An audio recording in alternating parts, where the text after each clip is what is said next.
En mitään. Mä en tekis mitään. En ainakaan päivääkään töitä. Tietysti palvelija pois hommata. Mä ostasin kunnon kenkiä. Niitä, varmaan niitä Manolo-lankkeja, mitä siinä elämässäkin oli. Sitten kalliita vaatteita, hyvää ruokaa, lomamatkan, omakotitalon, Volvon. Talo Westendistä, Teemu Selänteen naapurista. Ferrari jokaiselle, Lamborghini. Huvila Mallorcalta, uimallas, Borealas. Uudet lenkkarit joka päivä. Vie laittaisin ne rahat turskan suojeluun.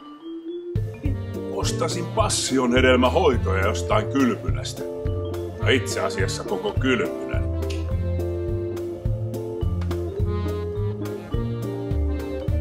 HDXL 1200L.